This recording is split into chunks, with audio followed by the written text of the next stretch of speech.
Karen Reed is accused of second-degree murder in the death of her boyfriend, Boston police officer John O'Keefe. Prosecutors have presented key evidence from both John O'Keefe's cell phone and Karen Reed's SUV, which is the alleged murder weapon. Text messages between the couple revealed a strained relationship. On January 28th, Reed sent messages expressing hurt and frustration, stating, "You have really hurt me this time," and questioning John O'Keefe's commitment to their relationship. Digital forensic expert Shannon Burgess testified about data from Karen Reed's SUV. He identified a backing up event that was recorded between 12:32:04 and 12:32:12 a.m., which prosecutors allege corresponds to the time Reed struck O'Keefe with her SUV. However, Burgess also noted a clock drifting between the SUV's data and John O'Keefe's phone, which was last locked around the same time. The defense challenges the reliability of this evidence, arguing that the data does not conclusively prove a collision occurred and suggesting that this clock drifting was done after the expert realized the prosecution's timeline did not make sense. We are live tonight from the courthouse with all the big moments and all the courtroom drama as the retrial of the century continues. I'm Vinnie Politan. Thank you so much for joining us tonight here on Closing Arguments. Yes, the retrial of the century is continuing. And don't forget what the alleged murder weapon is in this case. It's an unusual one. It's Karen Reed's 2021 LX 570 SUV. That's the alleged murder weapon. And you're looking right now at that taillight, such a big part of this story. So when you think about a murder weapon, you've got to get evidence connected to that murder weapon. Sometimes if it's a gun, we go through ballistics. If it's a knife, maybe you'll try to get some blood evidence, some DNA from it. In this case, you're talking about a vehicle, a motor vehicle that records its data. Unfortunately, this is no black box situation. And what I mean is when we have unfortunate events in the world of aviation, they always want to get the black box and you get all the communications, and investigators can precisely figure out what was happening with that airplane. That's not exactly what we're getting here in this case. You're not getting that type of information. You're getting information, but information that seemingly can be interpreted many different ways and not as detailed, and again, not as precise. For instance, these so-called triggering events can be described as many different things can cause a triggering event.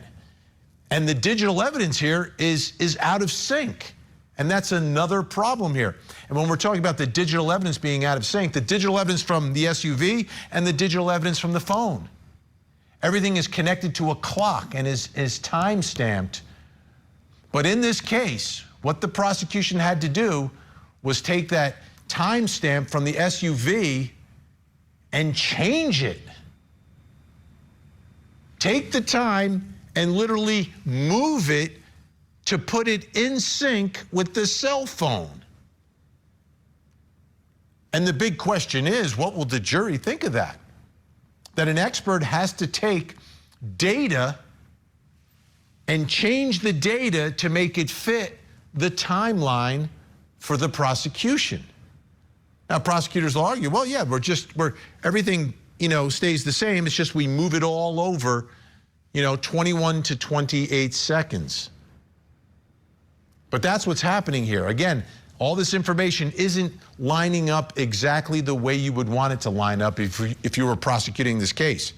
So you're relying on the expert, and an expert saying that, yeah, this clock drifting makes sense. And that expert is Shannon Burgess. And the question is, will he win the battle? Because this will be a battle of the experts. The defense will put on their own. And the credentials and the background and education of this particular expert is being questioned and was a big part of his testimony. Most of the time it's not. Your education, your experience is what it is. and it's clear. And, you know, sometimes you might pick a little bit here, pick a little bit there. But here it became a big part of the cross-examination, the credentials, the education of this expert. Okay, Court TV crime and justice correspondent Matt Johnson is joining us live from outside the courthouse in Dedham tonight. Let's talk about this expert, Shannon Burgess, because again today we had more testimony, not about, well, we had testimony about what he thought about his opinions about the case and the evidence, but we also had more testimony about his credentials, which is extremely unusual. Yeah, Vinnie, he was in the hot seat for a second day talking about credibility and credentials, and those were put into question as this digital analyst for the prosecution, a new witness for trial number 2, Shannon Burgess, testified. And he was asked about his LinkedIn profile, which was linked to Aperture's website, which showed he had a bachelor's degree. Meanwhile, the cover letter submitted to the court said that he was currently pursuing a degree, but does not yet have it. Take a listen. A Bachelor of General Science in Mathematics and Business Administration does not exist as an offered degree at the University of Alabama, Birmingham, does it? Sure, so that is an error. Clearly, BGS stands for Bachelors of General Studies, and that should have a with minor in Mathematics and Business Administration. Do you need a bachelor's degree to be competent and achieve in this area? No, I do not.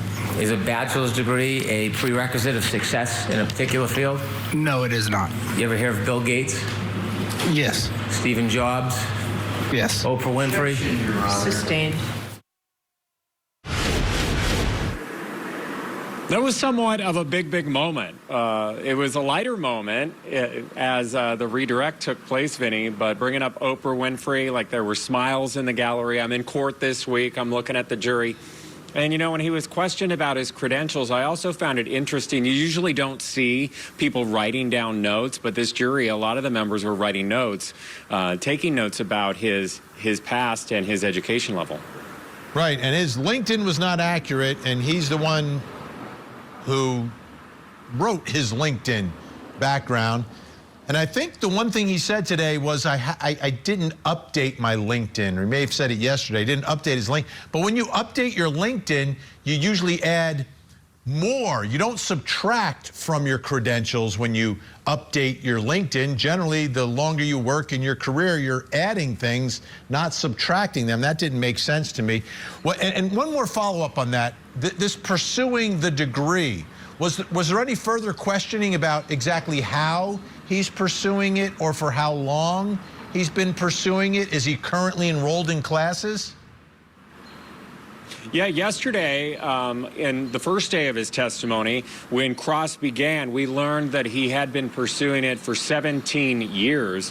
But I don't know what the current status is. We didn't get into if he's enrolled now, if he, how many credits he still needs. But it was also interesting to note that the degree that was listed on LinkedIn actually does not exist with that university.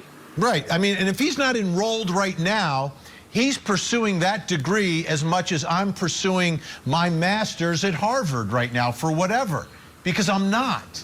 So he's either enrolled or he isn't, but no one followed up with that type of questioning. I was surprised. Okay, let's get to the meat of this now, the even more important stuff, which is the trigger event. What more did we hear about the so-called trigger event today? Right, and this goes along the lines of the clock drifting and how he submitted his reports. There were 2. They were amended when we're talking about lining up the times, but basically taking the information from the black SUV, from the infotainment system, overlapping that with John O'Keefe's iPhone data for, quote, the event, which is soon to be called, we believe, the collision, as the prosecution case in chief continues, but right now it's referred to as 1162-2. Take a listen. That event lock, even according to Dr. Welcher's own words in his own slide, occurs 20 seconds after the end of the text stream event 1162-2, correct? Of the unadjusted clock, yes. Mr. O'Keefe's last user interaction with his phone at 12:32:09. Where does that fall within the 10-second window that was captured by the text stream data? Sure, so that falls within that 8-second window. So again, the text stream event ends somewhere between 12:32:04 and 12:32:12. But that does not represent that the backing maneuver has ended. Just the recorded data has ended. Did both these events, the last user interaction and the window captured on the reconciled data for the text stream, happen around the same time? Yes, they did. Where did you get the basis to use the word collision at that part of your report? That would have been from crash reports. And whose crash reports? The Massachusetts State Police. A text stream trigger event does not automatically mean there was a collision, correct? Correct. Okay, Vinnie, so right away we see where this is going. The defense, with their experts, are going to say that a trigger event is not a collision. They're already laying down the foundation there. And then this witness that works at Aperture, where the new crash reconstructionist also works in a different office, but we're going to hear from that person, also new for the retrial, and he's setting him up for his findings on what the event will soon to be called the collision. This is fascinating, and the timeline works for prosecutors as long as you move the times from the SUV, right? So as long as you manipulate it and slide it forward, then it works. And the question is, will the jury accept that and say, okay, it's fine. You can take the data from the car and you can move it over so it lines up with the cell phone, and then it all makes sense. Okay. Did you hear from Karen Reed today? We did, but first, before court ended today, we heard from her in one of her many interviews. That was played to court today, and then I asked her about it afterwards on the courthouse steps. Let's listen to both. I do. I mean, I'll tell you. Tell me, yeah, use that. I'll tell you, John and I argued the morning of the 28th, Friday morning. So he died, we think he died right around 12:25, 12:30 on the early morning of January 29th. Any reaction to the clips, Karen, that are being played? No. How about Shannon Burgess? What do you think about his performance? They had to get him on here, so how do you think he did? Incredible, or uncredible, I'm not sure what the word is. Can you give a comment on the timeline he put together, the 12:32 timestamp? That John's phone is still moving. He's still walking after a trigger, on a common trigger on my Lexus. How did you say on the ID interview? How did you come up with that time yourself? That 12:25 time. I said we believe. That's what we believe. And I said 12:25, 12:30, and that was based on phone data that we have that everyone has seen now.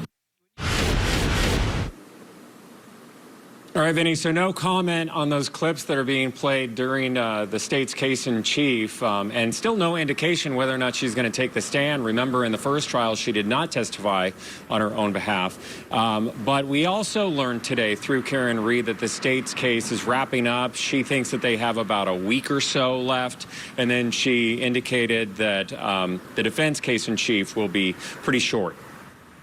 Defense cases usually are. You know, a lot of times they tell us 2 weeks and it's 3 days. So I'm always prepared for them to wrap things up more quickly than they say.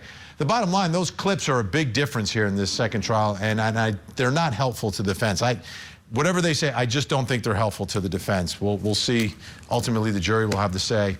Matt Johnson in Dedham. Thanks so much, Matt. Let's bring in our Karen Reed insiders, criminal defense attorney Joseph Krowski Jr. Kevin Lenahan, who is Yellow Cottage Tales and the author of the book Storm of Suspicion, the Karen Reed Trials. Great to see you tonight, Kevin. Great to have you back in the fold here. Also with us, Karen Reed supporter Nick Rocco, and we're expecting one more, not here quite yet. So we've got 3. We've got a quorum. We move forward, gentlemen. That's the way we roll here. Let me ask you, Joseph. We've got a guy whose LinkedIn, which was incorrect, a degree he didn't have, website for the company he works for has a degree that he doesn't have.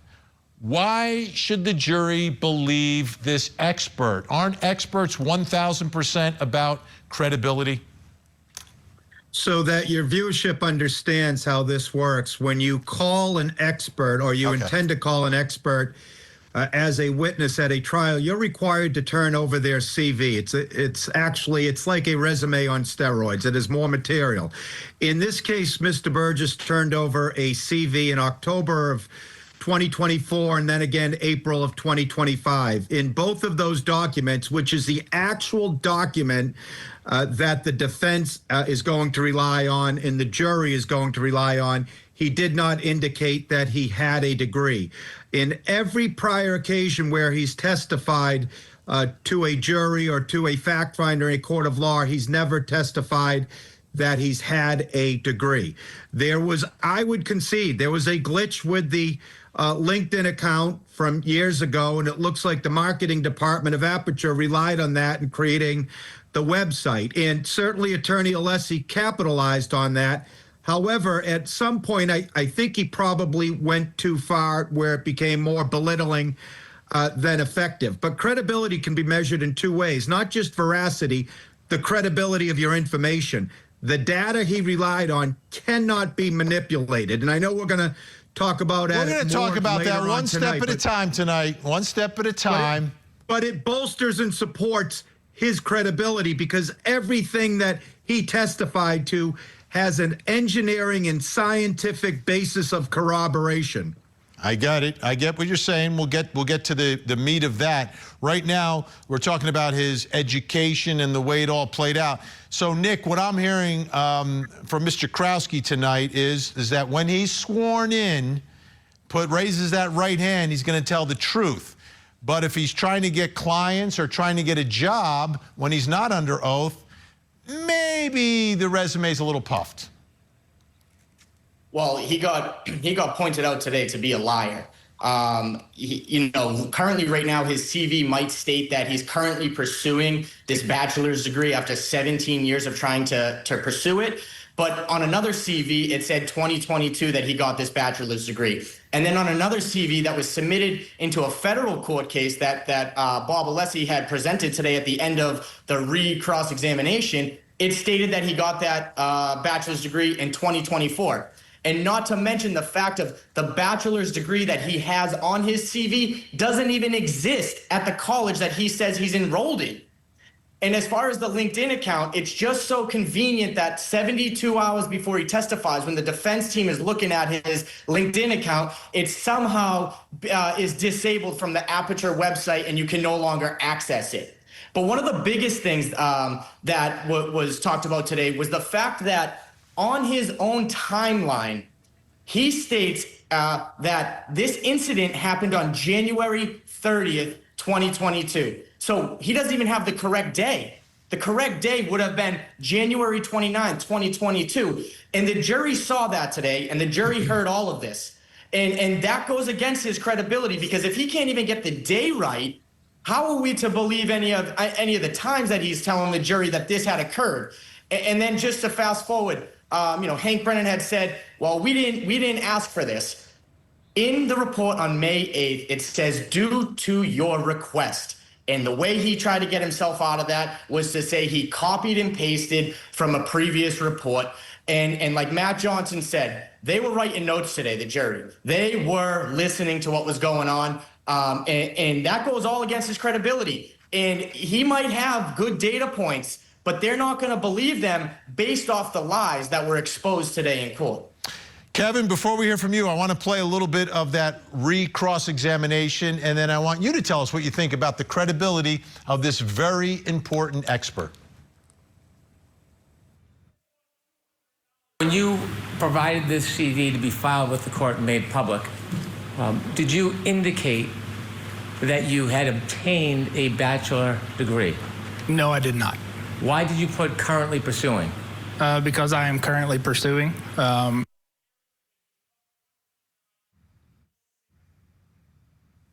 And we have one more soundbite we want to play after that. Let's take a listen.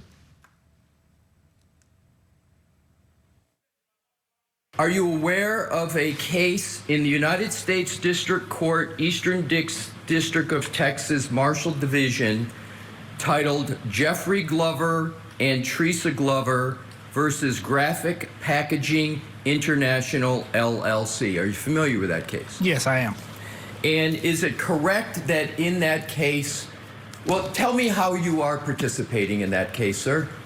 So I'm no longer participating in that case. Mr. Burgess, as I heard it correctly in questions from Mr. Brennan, you answered the question that whether you had ever filed a document that misstated your educational background in a court. Do you recall that question asked of you?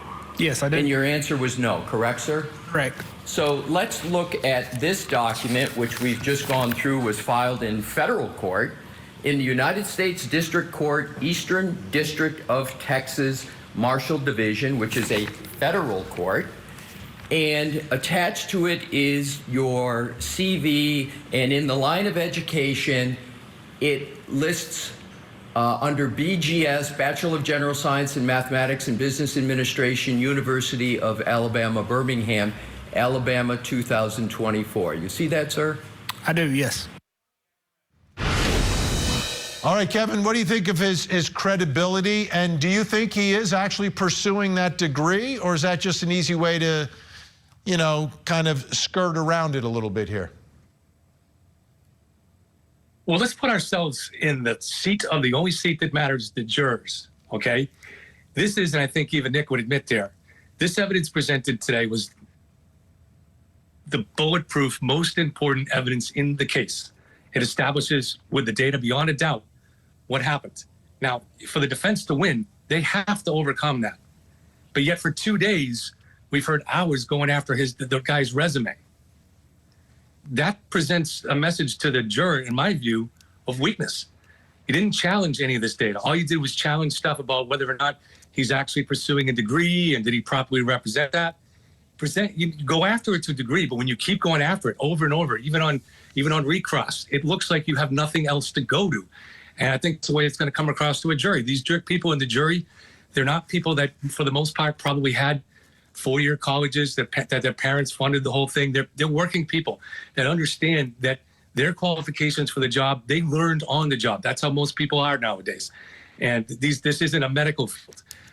So I think that they went so far that this ended up damaging, in my view, we'll never know until the jury speak, but this ended up damaging the defense because it looked like they had no argument. Interesting. All right, everyone stay where you are. Insiders are staying with us. When we come back, when do the experts think this trigger event actually occurred? Plus, coming up next hour.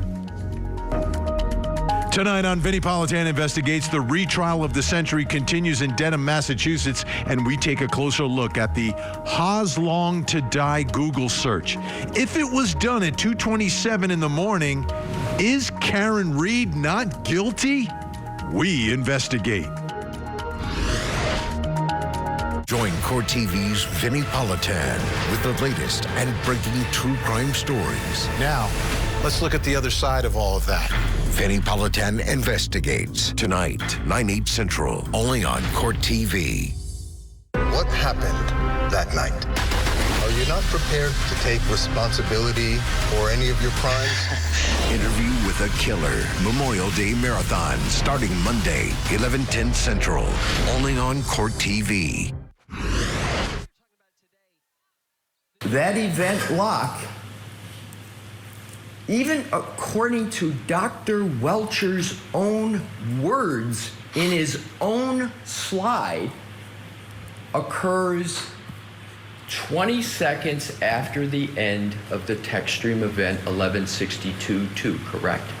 Of the unadjusted clock, yes. You describe what you believe Mr. DeSogra is doing with regard to comparing, based upon this chart, the 11:62:2 text stream event of Dr. Welcher with the lock event on Mr. O'Keefe's phone. Sure. So he's trying to adjust the clock from the Lexus to the Mr. O'Keefe's iPhone clock, but he does that inaccurately.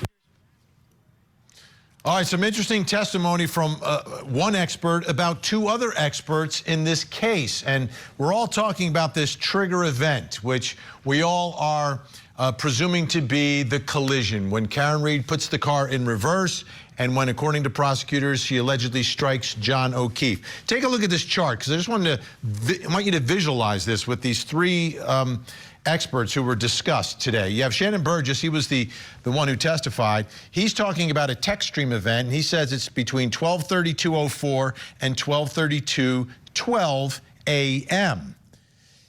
A man who works with him, Dr. Judson Welcher, calls it an infotainment trigger event. And in his report, it was 12:31:38 a.m. Then we have a defense expert, Matthew DeSogra, but we don't know the times yet. All we heard is that Shannon Burgess said that he did it wrong. He got the math wrong, but we don't know what those times are.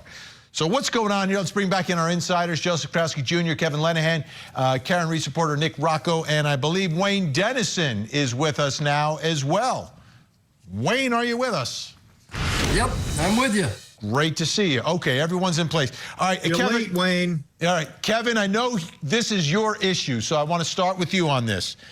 Explain, make it make sense to the folks at home if you have two experts working for the same company that have two different times, and you've got a jury sitting there like, okay, they line up once you move them. Like, why, what's going on here? Explain that, please.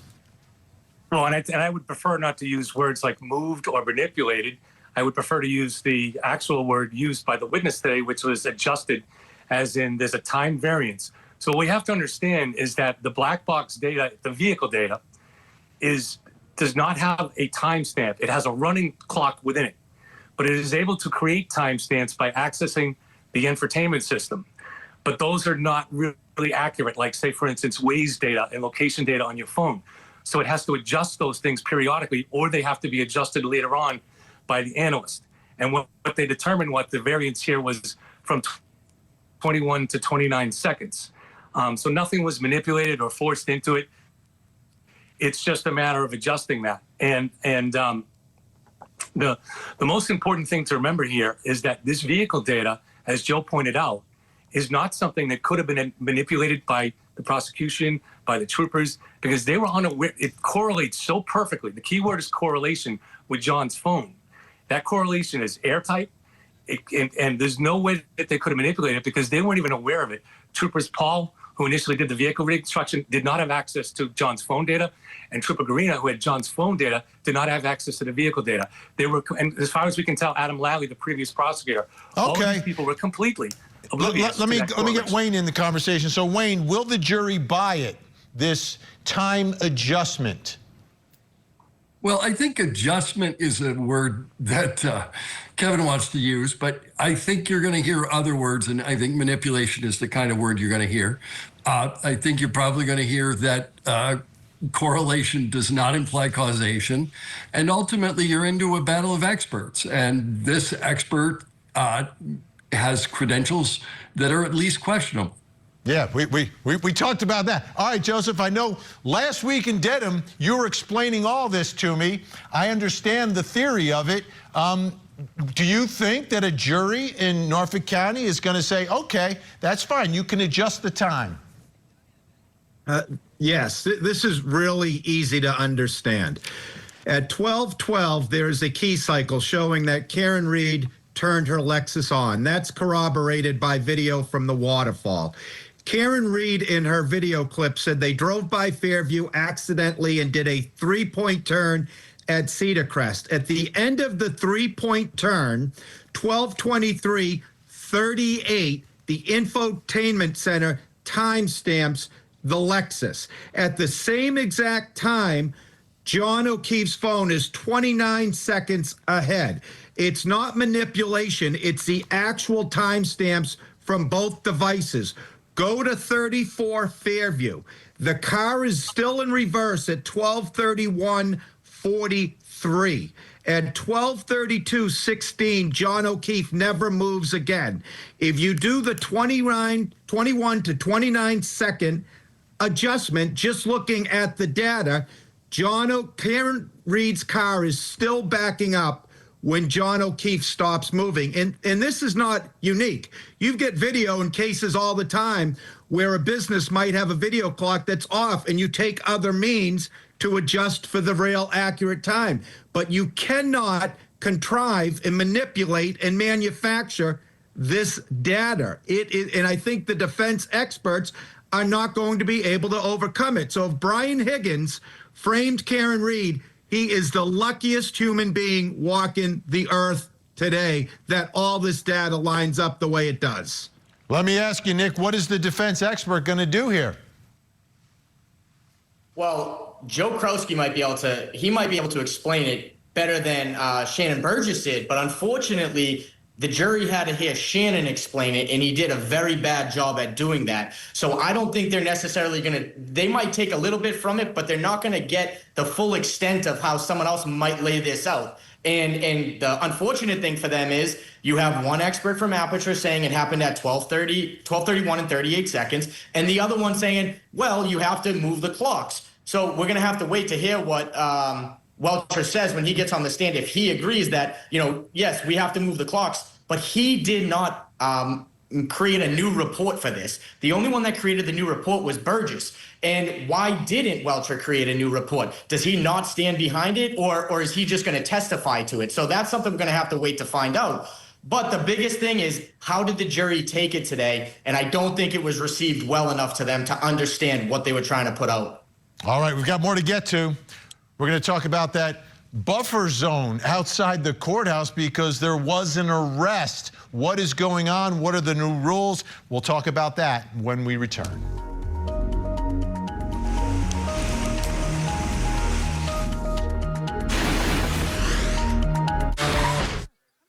For the day. Did we have an issue with this before? You're walking through here with the sweatshirt? I'm leaving. I understand. I'm not congregating. I'm not protesting. I'm leaving. Right, but what's the rule? There's no rules about this one. It doesn't say Karen Reed. It has to do with the case, right? No, it doesn't. It has to do with something else. A guy whose kid was just murdered. Okay. All right, you know what? I know. All right. Go ahead. It's being documented. Take me. Go ahead. I'm not doing that. Take me. Wait. You had guys detain me last week. I asked you to leave. Go. Are you leaving? Are you leaving? She's leaving. Right. All right, good. All right, that's video from last week when we were up in Dedham. It happened right in front of our cameras, and you saw her put her hands behind her back, but she wasn't arrested. Well, take a look at what happened yesterday.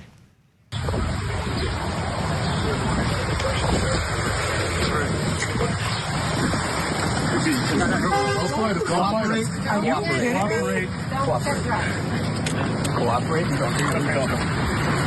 Double. What should be charged with? Trespassing. All right? Are you sure about that? Yep. You got your girl. You got you.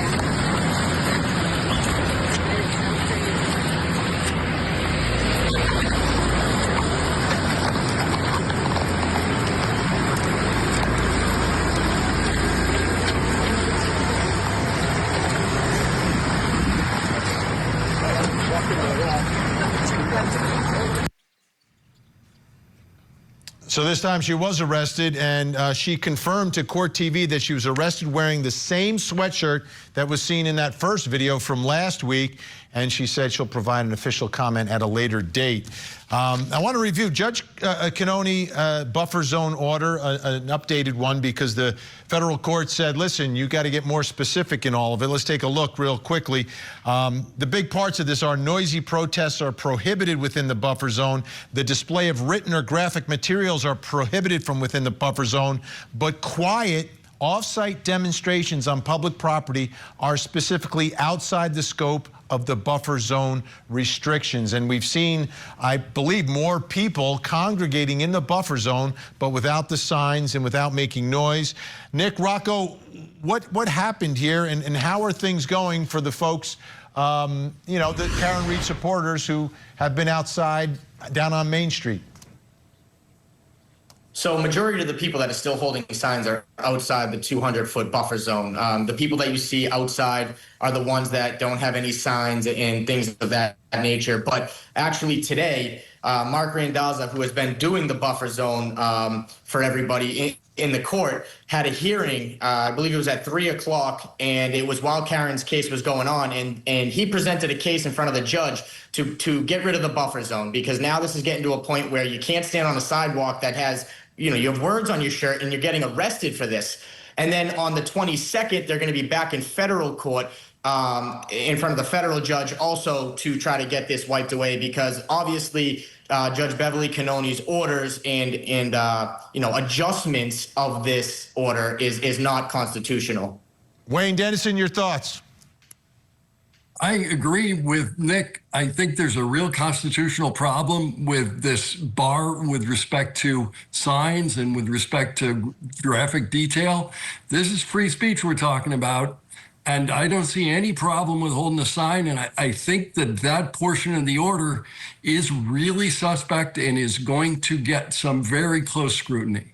Kevin Lenahan, I was up there last week, and, you know, with the buffer zone, you didn't have people there, but people outside the buffer zone.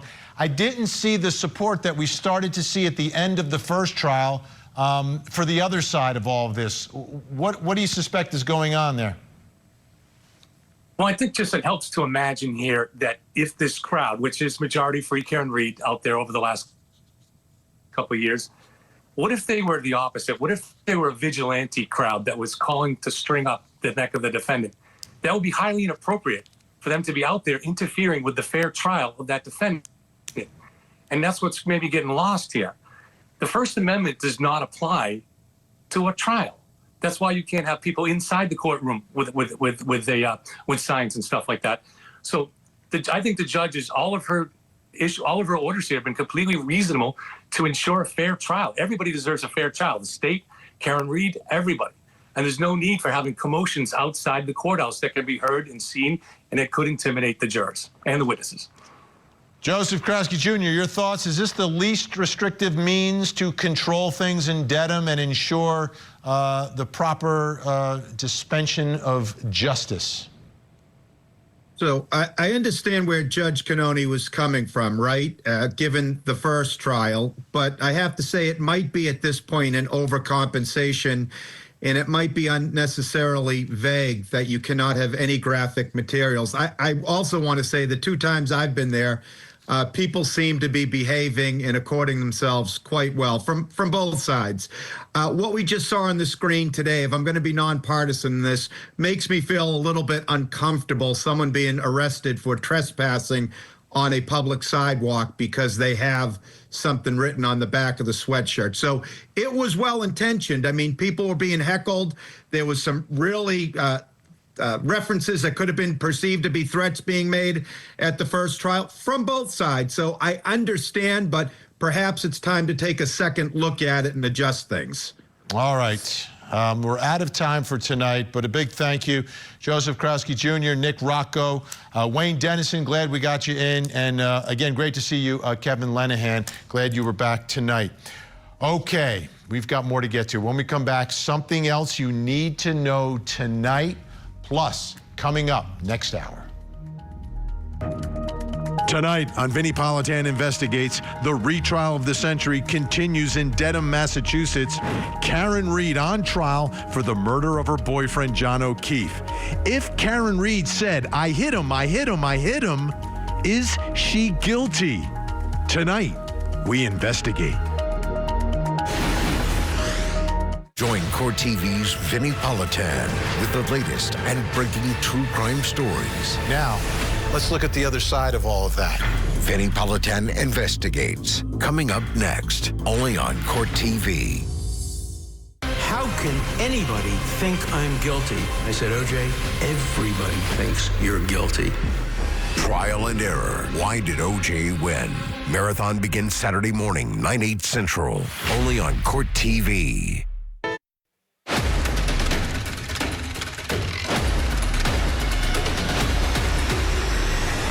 Welcome back. Time to reveal something else you need to know tonight. Let's take a look at the big board, see what's happening in the world of crime and justice. Trial day 7 in the Diddy sex trafficking case out of New York City.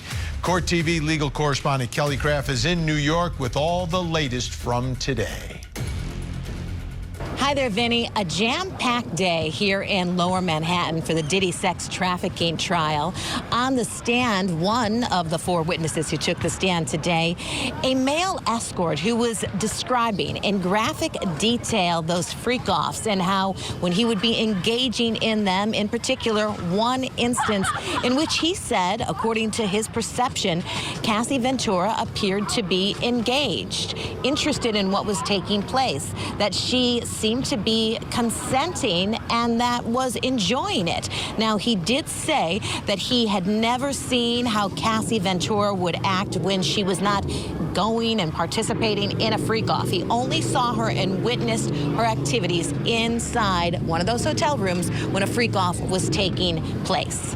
Cassie Ventura's mother, Regina Ventura, also on the stand. We do have some pictures of the injuries that Cassie sustained. Her mother took these photographs. She testified as evidence of the abuse suffered at the hands of Sean Combs. Cassie's mom said that in December of 2011, that was the first time her daughter had told her about Combs being physically abusive with her. The jury was also shown some exhibits, photographs of the baby oil and Astroglide seized from Sean Combs' Miami mansion and the inside of a hotel room that had been damaged from the freak-offs. Also on the stand, David James, a former personal assistant of Sean Combs. He was the advance guy responsible for stocking the hotel rooms for those freak-offs. He testified about getting 25 to 30 pill bottles, which included ecstasy as well as Percocet, food, drinks, and personal items such as that baby oil, lubricant, and condoms. James said that Combs' security always had about $10,000 in cash on them to give to him when he needed to get some of the supplies. Kid Cudi may get called to the stand tomorrow. If not tomorrow, then Thursday.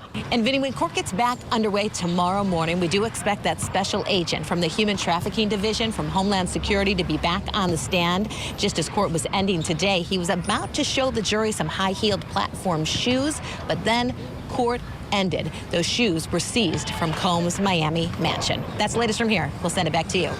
All right, big thanks to Kelly Craft in New York City. Now, just a reminder, head over to courttv.com to view some of the exhibits presented during this trial. We'll be updating the page regularly with new exhibits each and every day as we continue our coverage of this case. And obviously, all the details you will get each day from Kelly Craft. And this case is tough. It's tough, but it's a RICO case. The abuse seems to be being established. But can they establish the conspiracy? That's the huge question. All right, take a look at your television screens. We have a missing child who needs your help tonight. Her name is Olivia Jones, missing from Brentwood, Tennessee since May 14th, just 15 years old. So here's what you need to do. Take a look at her photo. Take a look at her face. If you see Olivia, pick up the phone, make a call, make a difference. You can call 911, 1-800-THE-LOST, or the Metropolitan Nashville Police Department in Tennessee. Now, she may be in the local area or may have traveled throughout Davidson County, Tennessee. Please make the call. All right, folks, don't go anywhere. We have another hour of live true crime. Vinnie Politan Investigates is next. In the meantime, please don't forget to hug the kids.